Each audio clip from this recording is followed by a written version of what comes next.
India news सबसे पहले देश आपके साथ मैं रचना बंसल। बांग्लादेश में जिस तरीके से हिंदुओं पर हमले हो रहे हैं उन सबके बीच ही बांग्लादेश का स्थापना दिवस भी आज है, जिसे हिंदुस्तान तो विजय दिवस के तौर पर मनाता है। शेख हसीना ने यूनुस सरकार पर इसी बीच बोला है हमला, क्योंकि लगातार हिंदुओं पर अत्याचार की घटनाएं बढ़ी हैं और बांग्लादेश में हालात आउट ऑफ कंट्रोल है। इन सब के बीच यूनुस सरकार की तरफ से अपनी गलतियों पर माफी भी मांगी जा रही है, यानी कि स्वीकार किया जा रहा है कि हाँ ये घटनाएं हुई हैं। और इन सभी हालातों में कहा जा रहा है कि यूनुस झुक भी रहे हैं, माफी भी मांग रहे हैं, लेकिन कहीं इसके पीछे कोई दूसरी रणनीति तो नहीं। इन सभी के बीच यूनुस एक फांसीवादी सोच के नेता हैं, ये शेख हसीना कह रहे हैं कि राष्ट्र विरोधी समूहों का सत्ता पर कब्जा है। असंवैधानिक तरीके से सत्ता पर कब्जा किया, अलोकतांत्रिक समूह का नेतृत्व कर रहे हैं मोहम्मद यूनुस। यूनुस सरकार लोकतांत्रिक तरीके से नहीं चुनी गई है, ये साफ तौर पर कह दिया गया। शेख हसीना ने यूनुस पर बोला है ये सीधा हमला। विजय दिवस की पूर्व संध्या पर हसीना ने ये बयान दिया है। यूनुस एक फांसीवादी सोच के नेता है, ये कह दिया। राष्ट्र विरोधी समूहों का सत्ता पर कब्जा भी बता दिया। जिस तरीके से बांग्लादेश में हालात हैं, वो कह रही है कि असंवैधानिक तरीके से सत्ता पर कब्जा किया गया है और अलोकतांत्रिक समूह का नेतृत्व करने का काम यहाँ पर मोहम्मद यूनुस कर रहे हैं, क्योंकि अलोकतांत्रिक तरीके से ही चुनी हुई ये सरकार है। शेख हसीना ने यूनुस पर बोला है तीखा हमला, वो भी तब जब बांग्लादेश में हालात लगातार बिगड़ रहे हैं। राष्ट्र विरोधी समूहों का सत्ता पर कब्जा नजर आता है। कट्टरपंथी जो हैं वहां अपनी ताकत दिखाते हुए नजर आते हैं। असंवैधानिक तरीके से सत्ता पर कब्जा किया हुआ है। अलोकतांत्रिक समूह का नेतृत्व करने का काम मोहम्मद यूनुस कर रहे हैं। अब जैसे मैंने कहा कि बांग्लादेश स्थापित हुआ था, स्थापना दिवस है, विजय दिवस के तौर पर इसे मनाया जाता है। विजय दिवस क्या है ये पूरी डिटेल आप जान लीजिए। 16 दिसंबर यानी कि आज ही के दिन विजय दिवस मनाता है बांग्लादेश। भारतीय सेना और मुक्ति वाहिनी ने पाकिस्तान को इसी दिन हराया था। पाकिस्तान पर बांग्लादेश और भारत की ये साझा जीत थी और बांग्लादेश आज तक ऋणी है भारत का और भारत का एहसानमंद रहा है। लेकिन अब इन दिनों भारत और बांग्लादेश के बीच जिस तरीके से रिश्ते बिगड़ रहे हैं, ऐसे में सवाल बहुत से हैं और इसीलिए शेख हसीना मोहम्मद यूनुस पर सवाल उठा रही हैं। अब ऐसे में 16 दिसंबर 1971 को पाकिस्तान ने जब सरेंडर कर दिया था और पाकिस्तान से टूटकर ही बांग्लादेश अलग हो गया था, आजाद हो गया था। 93,000 सैनिकों के साथ 13 दिन का युद्ध चला और उसके बाद ये आत्मसमर्पण किया गया पाकिस्तान की ओर से। आत्मसमर्पण के बाद में पूर्वी पाकिस्तान यानी कि बांग्लादेश बना। ढाका एक स्वतंत्र देश की स्वतंत्र राजधानी के रूप में उभरा, यानी कि अस्तित्व में आया बांग्लादेश 16 दिसंबर 1971 से, जिसमें भारत की बड़ी भूमिका रही थी। भारतीय फौज ने बांग्लादेश को आज़ादी दिलाने में मदद की थी और भारत सरकार ने पूरा इनिशिएटिव, पूरा सपोर्ट उस दौरान किया था। इसीलिए भारत और बांग्लादेश के रिश्ते अच्छे रहे हैं, मजबूत रहे हैं। लेकिन इन दिनों खबरें ऐसी हैं कि बांग्लादेश भारत पर टेढ़ी निगाहें भी कर रहा है और युद्ध की तैयारी भी कर रहा है। इन सब के बीच ही जो हालात अभी बने हुए हैं, इन हालात में शेख हसीना भी निशाना साध रही है मोहम्मद यूनुस पर। अमेरिका भी सख्त टिप्पणी कर चुका है कि हिंदुओं पर हो रहे हमले रुकने चाहिए और मोहम्मद यूनुस भी रह रहकर ये स्वीकार कर रहे हैं। हालांकि घटनाएं बहुत कम आंकी जा रही हैं, बहुत कम काउंट बताया जा रहा है कि हाँ हिंदुओं पर हमले हुए हैं और अब इक्का दुक्का लोगों को सजा भी दिलाने की बात कही जा रही है। सवाल ये है कि क्या ये सिर्फ दिखावे की राजनीति है, क्या ये सिर्फ दिखावे के तौर पर हो रहा है? क्योंकि बांग्लादेश में जो घटनाएं घट रही हैं और जो स्वीकार की जा रही हैं उनमें बड़ा अंतर है। अब इन सबके बीच ही बांग्लादेश की बदनीयती क्या है ये भी जानिए। भारत की वजह से बांग्लादेश नया राष्ट्र बन पाया, अस्तित्व में आया। 16 दिसंबर 1971 को भारत ने आज़ादी दिलाई थी। पाकिस्तान के जुल्म सितम से आज़ाद बांग्लादेश को कराया था। बांग्लादेश के लिए भारतीय सैनिकों ने अपनी शहादत दी। आज बांग्लादेश एहसान फरामोशी कर रहा है। बांग्लादेश में हिंदुओं पर हिंसा और अत्याचार की घटनाएं लगातार बढ़ रही हैं।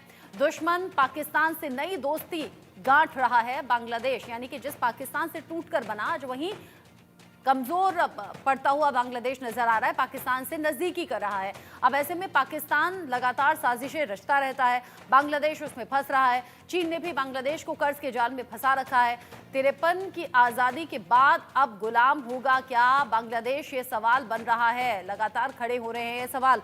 1971 के बाद अस्तित्व में आया, भारत का एहसानमंद रहा, एहसान फरामोश हो गया है अब बांग्लादेश और पाकिस्तान और चीन के साथ मिलकर भारत को ही आंखें दिखाने का काम कर रहा है। और जिस तरीके से ये रक्षा डील हो रही है, यानी कि फाइटर जेट चीन से खरीदना, अटैक हेलीकॉप्टर खरीदने की तैयारी करना, उधर पाकिस्तान से लगातार नजदीकियां होना, ये तमाम ऐसे सवाल हैं। और आज इन मसलों पर बात हम इसलिए कर रहे हैं क्योंकि विजय दिवस है आज, यानी कि 16 दिसंबर 1971 वो दिन जब बांग्लादेश आजाद हुआ, बांग्लादेश अलग बना। इसको लेकर बात हम करेंगे आज के इन हालातों पर। मेरे साथ में wing commander retired Prafulla Bakshi sir जुड़ गए हैं डिफेंस एक्सपर्ट के तौर पर, हिमांशु भट्ट मेरे साथ जुड़ गए हैं सीनियर जर्नलिस्ट के तौर पर, निपुण आलम बयान मेरे साथ में हैं विदेश मामलों के जानकार। आप सभी का इंडिया न्यूज पर स्वागत। सबसे पहले प्रफुल्ल बख्शी सर, 1971 16 दिसंबर ये वो तारीख जब भारत की फौज ने भी अपनी शहादत दी थी बांग्लादेश के आजाद होने में, और बांग्लादेश और भारत के रिश्ते मजबूत रहे हमेशा, अगर कुछ अप्स डाउन्स को मैं छोड़ दूं तो। लेकिन आज ये हालात ऐसे क्यों हो गए कि पाकिस्तान इतना सगा हो गया, चीन से इतनी करीबी हो गई, वो रक्षा डील कर रहा है, फाइटर जेट खरीद रहा है, अटैक हेलीकॉप्टर खरीदने की तैयारी है, किलर ड्रोन की तैनाती कर दी गई है, फौज जो है बांग्लादेश की वो सीमा पर लगातार उकसावे की यहाँ कोशिश कर रही है। ये सब कुछ कैसे देखें? Rachna ji, thank you very much. And मेरे सारे सहयोगी जो बैठे हैं, मैं उनको सबको अपना हार्दिक अभिनंदन करता हूं। और आज के दिन जो 16 दिसंबर के दिन, मैं अपनी फौजों को भी कांग्रेचुलेट करता हूं। और मैं उन बांग्लादेश के वो जो मुक्ति बाहिनी के लोग हैं उनको भी याद करता हूं। पर सबसे बड़ी बात है, क्योंकि मैंने तो खुद वहां जाके देखा था, मेरे सामने हुई थी बात, सारी बात ये है कि ये सारा का सारा एक रिलीजियस डिवाइड था। रिलीजियस डिवाइड, जब एक ही रिलीजन आ जाता है तो आपने बताया, बख्शी सर माफी के साथ आपको रोक रही हूँ, आपने बताया कि आपने खुद उन हालातों को देखा है। बहुत डिटेल में समझाइएगा, क्योंकि आज व्यूअर्स जरूर जानना चाहेंगे कि बांग्लादेश कैसे एहसान फरामोशी दिखा रहा है। लेकिन इन सबके बीच ही विजय दिवस पर प्रधानमंत्री नरेंद्र मोदी ने सोशल मीडिया अकाउंट एक्स पर पोस्ट किया है और वो लिखते हैं, बहादुर सैनिकों के साहस और बलिदान को नमन, सैनिकों के समर्पण और संकल्प ने राष्ट्र की रक्षा की। आपका बलिदान पीढ़ियों को हमेशा प्रेरित करेगा, याद रखा जाएगा। और वो कह रहे हैं कि हमारे देश के इतिहास में गहराई से आपका नाम अंकित रहेगा। और इन्हीं शहादतों का जिक्र अभी हम कर भी रहे थे। भारत ने बड़ी भूमिका निभाई है बांग्लादेश की आज़ादी के लिए, लेकिन आज बांग्लादेश ऐसा लग रहा है कि अपने ही पैरों पर कुल्हाड़ी मारने का काम कर रहा है। प्रधानमंत्री नरेंद्र मोदी ने भी उन शहीद जवानों को याद करते हुए सोशल मीडिया अकाउंट एक्स पर पोस्ट किया है और शहादत को नमन किया है। बहादुर सैनिकों के साहस और बलिदान को ये नमन है आज के दिन, विजय दिवस के दिन, जब बांग्लादेश आंखें तरेर रहा है भारत की तरफ। बख्शी सर, अपनी बात पूरी कर लीजिए प्लीज। Thank you. ये जो प्रधानमंत्री ने जो मैसेज भेजा है, एब्सोल्युटली बिल्कुल ठीक मुद्दे पे आता है कि इतना 17,000 हमारे सैनिकों और अफसरों ने अपना जान का बलिदान दिया और इतने लोग घायल हुए जो अभी तक बेचारे इनवैलिड हैं। वो सब के सब इस बात को याद रखते हैं कि इन्होंने एक चीज जो करी वो एक इंसानियत के तौर पर करी, ताकि एक पीड़ित लोगों को एक नया देश मिले और बांग्लादेश पैदा हुआ। आज बांग्लादेश का बर्थडे मानिए आप, और इस बर्थडे के टाइम पे, जन्म दिवस के टाइम पर हम याद तो करते हैं, पर सबसे बड़ी बात है हमको पता होना चाहिए ये हुआ क्यों। सबसे ज्यादा इसलिए हुआ क्योंकि डेमोक्रेटिक वैल्यूज को पाकिस्तान ने डाउन करा और जब उन्होंने अपने मुजीबुर रहमान को प्राइम मिनिस्टर नहीं बनने दिया और उन्होंने अपने ही मुसलमानों के ऊपर अत्याचार शुरू कर दिए, हिंदू मुसलमान दोनों के ऊपर। इतनी हजारों लाखों औरतों को रेप किया। जब हम एक एक बंकर्स में जाते थे, एक एक पाकिस्तानी अफसर के पास में 4-4 औरतें होती थी। ऐसा हालात था वहां पर। तो ये सारा का सारा आपको जब आप देखते हैं तो आपको पता चलेगा कि किस हालत में हमने बांग्लादेश को आजाद जिसको पैदा किया। क्वेश्चन अब आता है, ऐसा क्यों हो रहा है? आपको पता होना चाहिए और हमको सबको पता है, पर हम नजरअंदाज करने की कोशिश करते हैं। हिंदू मुस्लिम डिवाइड पे पूरा का पूरा कॉन्टिनेंट, ये सब कॉन्टिनेंट डिवाइड हुआ था। पाकिस्तान बना था और ईस्ट पाकिस्तान बना था। वो तो दूसरी उनकी बदकिस्मती है ईस्ट पाकिस्तानियों की कि वो बंगाली थे और पंजाबी मुसलमान उनको मुसलमान ही नहीं समझता था, और इसीलिए उन्होंने उनके ऊपर अत्याचार शुरू किए। ये कहते थे, ये स्त्री वर्ड यूज करते हैं, टीका लगाते हैं, साड़ियां पहनते हैं, इत्यादि इत्यादि। मतलब कैसे कहने का मतलब जो उनके मुल्लों ने उनको सिखाया था उसको पूरा कर रहे थे, और औरतों का रेप वो जिहाद मानते थे। तो ये सारा का सारा जो खेल हुआ, ये अभी कुछ देर के लिए रुका, पर शेख हसीना की फैमिली आती थी तो थोड़ा मामला ठीक हो जाता था, और जिया की फैमिली आती थी तो थोड़ा प्रॉब्लम और शुरू हो जाती थी। पर अब जो जियो पॉलिटिकल सिचुएशन चेंज होने शुरू हुई, चाइना ने अपना आधिपत्य जमाना शुरू किया, उसने देखा बांग्लादेश एक बहुत स्ट्रेटेजिक प्लेस है, तो वहां पे घुसने की कोशिश करने लगा। उसने बेसिस लिए, सबमरीन बेसिस लिए, और ये अमेरिका को पसंद नहीं आया। अमेरिका ने हमारे को रोकने की कोशिश करी थी 71 में, अपना पूरी 7th फ्लीट भेजी थी, और वहीं से ब्रिटिश फ्लीट भेजी थी, जो सब चुप है, कोई नहीं बोलता। और जब रशियंस ने उनको घेर लिया पीछे से, तो दोनों वापस चले गए। तो ये जो मामला हुआ, ये एक किस्म से बहुत बड़ा खेल था जियोपॉलिटिकल, पर उसमें रशिया खरा उतरा, और अमेरिका, ये ब्रिटिश का गेम पता चल गया, और हमें पता चल गया कि अब बांग्लादेश कहां है। बांग्लादेश कभी हमारा हो नहीं सकता था। आप किसी ने मेरे को कहा था, और किसी उनके बांग्लादेशी ने ये मेरे को कहा है जो हिंदुस्तान में है, कि अगर आप इनको अपना कलेजा निकाल के भी दे दो तो ये कहेंगे ये काला और छोटा है। ये इतने जिसको कहते हैं ना कि ना, ना थैंक यू कहना ही नहीं जानते बिल्कुल। तो इसको ये इस मेंटल नाशुक्रा है बांग्लादेश, और एहसान फरामोशी आज के दिन भी कर रहा है। इन सब के बीच ही भारत के लिए आखिर क्यों खास है 16 दिसंबर, ये भी जान लेते हैं, फिर मैं बाकी मेहमानों का भी रुख करूंगी। दरअसल भारतीय सेना ने 4 दिसंबर 1971 को ऑपरेशन ट्राइडेंट शुरू किया था, जिसका जिक्र अभी बख्शी सर भी कर रहे थे। जंग में भारतीय सेना ने पाकिस्तान को मुंहतोड़ जवाब दिया। 16 दिसंबर 1971 को पाकिस्तानी सेना ने सरेंडर कर दिया। पाकिस्तानी सेना के कमांडर जनरल आमिर अब्दुल्ला खान नियाजी का सरेंडर हुआ था। 93,000 पाकिस्तानी सैनिकों ने आत्मसमर्पण कर दिया था। हालात ही ऐसे थे। भारत ने पाकिस्तानी सेना को हथियार समेत सरेंडर करवाया था।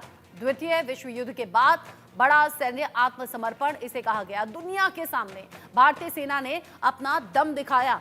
16 दिसंबर 1971 को ही बांग्लादेश नए राष्ट्र के रूप में जन्म लिया, तभी से उभरा, तभी से अस्तित्व में आया, और आज वही बांग्लादेश पाकिस्तान से हाथ मिला रहा है, और वही बांग्लादेश आज चीन से करीबी दिखा रहा है। यानी कि चीन, बांग्लादेश और पाकिस्तान मिलकर भारत के खिलाफ साजिश रच रहे हैं। ये अंदर खाने की खबर है। हालांकि मोहम्मद यूनुस की तरफ से दिखावा भी किया जा रहा है कि वहां कट्टरपंथ को रोका जा रहा है, वहां हिंदुओं पर हो रहे हमलों को वो एक्सेप्ट कर रहे हैं। हालांकि बहुत कम रेशो में, बहुत मामूली से नंबर्स दिखाते हुए वो एक्सेप्ट कर रहे हैं, और ये भी दिखा रहे हैं कि कट्टरपंथियों के खिलाफ हम कार्रवाई कर भी रहे हैं, लेकिन वो भी सिर्फ दिखावे की ही कार्रवाई नजर आ रही है। हिमांशु भट्ट जी, जो हालात अभी बांग्लादेश में बने हुए हैं, और अगर इन सब हालातों के बीच में वो पाकिस्तान से करीबी बढ़ा रहा है, चीन से नजदीकी उसकी हो रही है, तो फिर ये तो वो बात समझिए ना कि जानबूझकर कुएं में गिरने वाली बात है। जिस कीचड़, जिस दलदल से आप निकलकर अलग हुए, आज वहीं वापस जा रहे हैं क्या?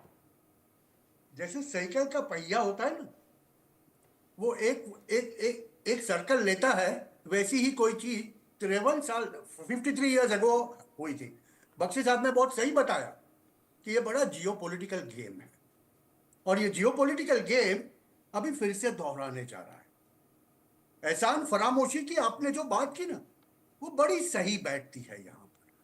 देखिए, 1971 में भी मुक्ति वाहिनी भारतीय सेना के साथ में थी, और बख्शी साहब मेरा समर्थन करेंगे इस बात में, मगर फिर भी बांग्लादेश के अंदर 25 से 30% जिसे हम रजाकार कहते हैं वो थे, और वो जो रजाकार थे ना, वो ये जिहादी माइंडसेट के लोग थे। बांग्लादेश के इतिहास को आप देखोगे 53 सालों के, तो वहां पर कितने बारी सत्ता पलटा हुआ, शायद साउथ एशिया में सबसे ज्यादा। ऐसी स्थिति के अंदर बांग्लादेश अगर भारत से बना के रखे 10, 12 साल, 15 साल, तो वो बहुत बड़ा ताज्जुब था। जो शेख हसीना ने किया, उसकी वजह से उनकी आर्थिक प्रगति हुई। मगर आज जो स्थिति बनी हुई है, और मोहम्मद यूनुस की जो पपेट गवर्नमेंट, मैं इसको पपेट गवर्नमेंट कहता हूं, पपेट गवर्नमेंट जो पीटर हास ने बिठाई थी। पीटर हास का नाम मैं मुद्दे के इससे ले रहा हूं, क्योंकि उसका ताल्लुक आज भारत से भी है। जो बनी थी वो गवर्नमेंट आज लीपापोती करने की कोशिश कर रही है। हिंदुओं के ऊपर जब अत्याचार हो रहे हैं तब अब 53 इयर्स के बाद आप देखोगे कि ये जो रजाकार थे और उनके जो वंशज है वो फिर से यही कर रहे हैं। आज तकलीफ ये है कि वो आज सत्ता के ऊपर है, मगर आप याद करिए अभी 48 घंटे नहीं हुए और जो एडमिनिस्ट्रेशन, जो बिडेन के अमेरिकी एडमिनिस्ट्रेशन जिसने इनको सत्ता पे बिठाया था, वही उनके स्टेट डिपार्टमेंट ने बोल दिया कि अत्याचार बहुत होने लगे हैं। ये यूनुस जो बोले ना, स्वीकार कर रहे हैं, उसकी वजह है क्योंकि उनके आका 20 जनवरी के बाद जाने वाले हैं और उनको पता चल गया है कि अब जो ज्यादा बढ़ाया तो फिर लाल आग भारत की देखनी पड़ेगी। ऐसे भी आर्थिक रूप से हमने ऐसा कुछ शकंजा कसा है इनके ऊपर कि आपको ताज्जुब होगा। जब बांग्लादेश के अंदर से शेख हसीना को भारत लाया गया, उससे 2 महीने पहले यूएस के एक एम्बेसडर थे पीटर हास करके। ये पीटर हास जिसकी मैं बात कर रहा था, उनका ताल्लुक भारत के सभी दर्शक जानते हैं लेविस ब्रांड ऑफ जीन्स जो होती है ना, उनसे है।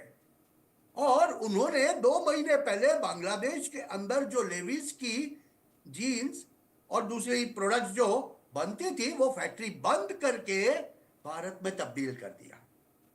भारत आके बोला है हम यहां से करेंगे, तो उनको अंदाजा 2 महीने पहले से था। तो ये रजाकार की जो गवर्नमेंट है जिसमें जिहादी तत्व आते हैं, जिनका फायदा यूएस के स्टेट डिपार्टमेंट ने लेके वहां पर रिजीम चेंज करने के लिए किया, वो आज ये भारत विरोधी तत्व बन के बैठे हुए हैं। और चाइना के लिए जहां तक सवाल है, वहां चाइना पाकिस्तानी आईएसआई और दूसरे लोगों के लिए फ्री फॉर ऑल बांग्लादेश हो चुका है। अभी ऐसे में चाइना के साथ मिलके, आईएसआई के साथ मिलके बांग्लादेशी गवर्नमेंट बोलती है हम वहां पर हवाई अड्डा बनाएंगे। कहां पर? सरहद से 12 किलोमीटर दूर। अभी बख्शी साहब सही तरह से बता पाएंगे कि 12 किलोमीटर दूर तो हमारी आर्टिलरी की रेंज जाती है वहां पर। अभी ऐसे में हवाई अड्डा बना के क्या करेंगे? 10 से 12 ड्रोन तुर्की बनावट के लेके वो बोलेंगे भारत को डराने की कोशिश करेंगे। अरे भैया 12 ड्रोन कहाँ चलते हैं? 40,000 शेल, 40,000 शेल तो भारतीय सेना प्रैक्टिस राउंड्स में खर्च कर देती है। तो उनसे वो लड़ेंगे क्या? वो लड़ तो सकते नहीं। करेंगे क्या? वो त्रासवाद फैलाने का, भारत के अंदर त्रासवाद फैलाने का काम बखूबी करेंगे और वो करते रहेंगे और उसका असर भी दिखाई दे रहा है। लेकिन निपुण आलम बयान जी, अगर 20 जनवरी उधर डोनाल्ड ट्रंप जिम्मेदारी संभालना शुरू करेंगे, शपथ ग्रहण उनका होना है, तो उस पर निगाहें जाहिर तौर पर बांग्लादेश की भी होंगी, क्योंकि सत्ता परिवर्तन यानी कि जो तख्ता पलट हुआ था बांग्लादेश में, उसमें भी अमेरिका का हाथ कहा जा रहा था पाकिस्तान के साथ साथ।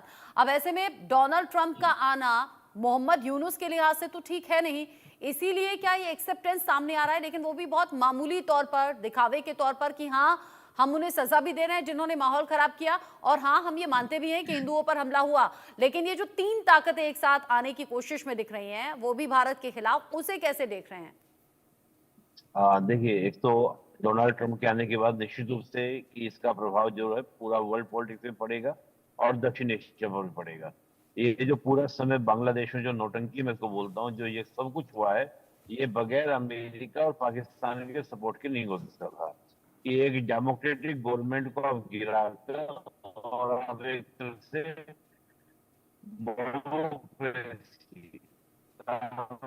शाही टाइप की आपकी सरकार जो सेगा की बात है कि डोनाल्ड ट्रंप का रत्ती भर भी इंटरेस्ट नहीं है। जैसे उन्होंने कहा सीरिया में उनका इंटरेस्ट नहीं है जो उसमें घटनाक्रम हुआ, उसी प्रकार का उनका इंटरेस्ट आपका साउथ एशिया में भी इस प्रकार के घटनाक्रम में इन्वॉल्व होने का नहीं होगा।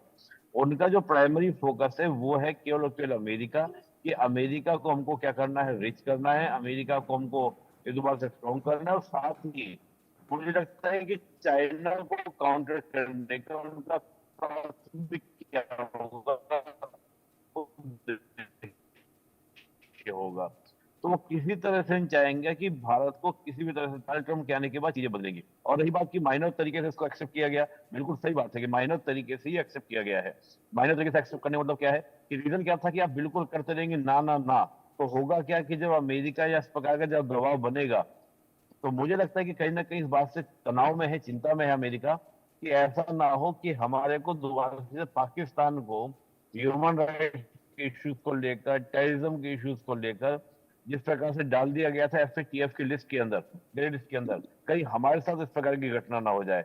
तो उस तरह के सभी घटनाक्रम को देखते हुए मुझे लगता है कि कहीं ना कहीं बांग्लादेश की ये पूरी से एक प्रिपरेशन की जा रही है कि कल को कहीं ऐसा ना हो कि हमको भी एफएटीएफ में डलवा दिया जाए अमेरिका के द्वारा। तो ये कुछ पॉइंट्स ऐसे हैं जिनको लेकर बांग्लादेश तैयारी कर रहा है। लेकिन आज के दिन मैं कहूंगा कि पहले तो बात यह है कि सेकंड वर्ल्ड वॉर के बाद केवल और केवल पाकिस्तान के 93,000 सैनिकों को गिराया नहीं गया, बल्कि ये सीधा सीधा अमेरिका को भी चुनौती भारत ने दी थी, क्योंकि अमेरिका ने इसको सीधा अपने इंसल्ट से लिया था, क्योंकि अमेरिका का साथ था पूरा पूरा पाकिस्तान को। उसके बाद भी हमने पाकिस्तान के 2 टुकड़े करा दिए थे। तो निश्चित रूप से जो आज ये विजय दिवस है, ये वाकई में बहुत बड़ा शानदार विजय का दिवस है। इसके लिए मैं पूरे दर्शकों को, पूरे देशवासियों को, सभी को आपके चैनल के माध्यम से शुभकामनाएं देता हूँ। बांग्लादेश के विदेश मामलों के सलाहकार हैं मोहम्मद तौहीद हुसैन। वो कह रहे हैं कि भारत के साथ हम अच्छे रिश्ते चाहते हैं, लेकिन हाँ एक शर्त रख दी और कह दिया है कि ये आपसी हितों पर आधारित होना चाहिए। ये इशारा किस तरफ हो सकता है बख्शी सर? और साथ ही साथ अगर हम 16 दिसंबर 1971 का जिक्र कर रहे हैं, आपने ये जंग करीब से देखी है, सामने से देखी है, कोई ऐसा किस्सा अगर आप हमारे दर्शकों को साझा करने चाहें तो जरूर कीजिएगा। और आज के हालात में अगर बांग्लादेश हल्का सही अगर बैकफुट पर आकर ये कह रहा है कि भारत के साथ हम अच्छे रिश्ते चाहते हैं और अब ये मैसेज पहुंचाने की कोशिश है, तो इसे कैसे देखें?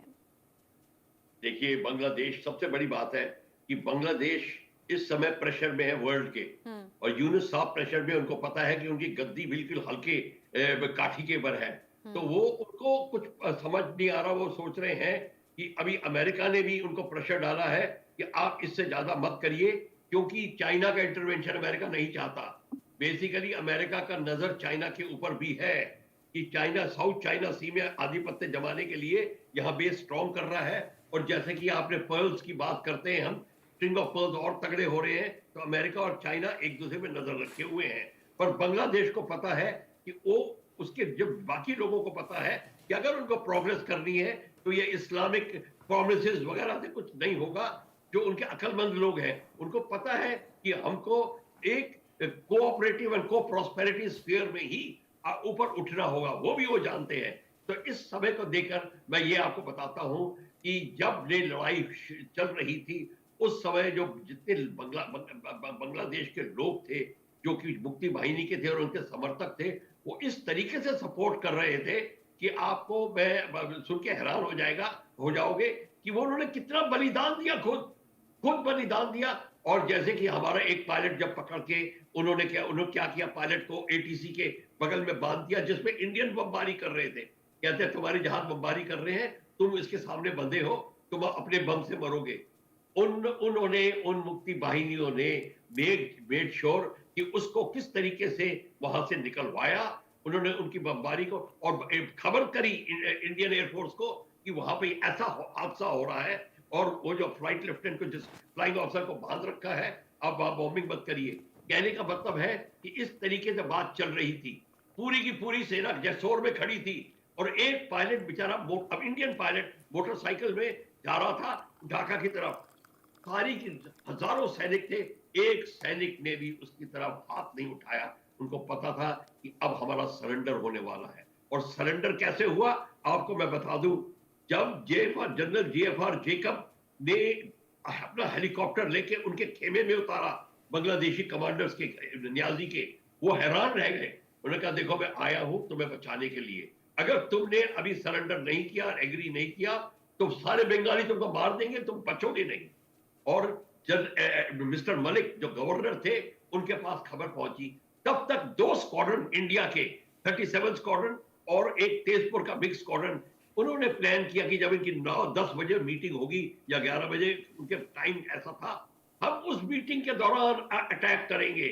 और उन्होंने खिड़कियों से उन्होंने रॉकेट दागे, और इस तरीके से उन्होंने अटैक प्लान किया कि गवर्नर हाउस के चारों तरफ सिविलियंस थे, उनको कोई नुकसान ना हो। मेरा अपने एंगल को स्टीप करके उन्होंने रॉकेट फायर किया, गन फायर की, और इस 15 मिनट के अंदर सरेंडर लेटर आ गया कि हम सरेंडर करते हैं। आप जरा ये जो सोचिए कि हजारों लाखों जाने गई, कितनी ही महिलाओं के साथ बलात्कार हुआ, लेकिन आज बांग्लादेश से रह रहकर खबरें ये सामने आ रही हैं कि बांग्लादेश को अलग कराया था वो अपने मतलब के लिए भारत ने कराया था, यानी कि भारत ने अपना मतलब यहां पर निकाला था।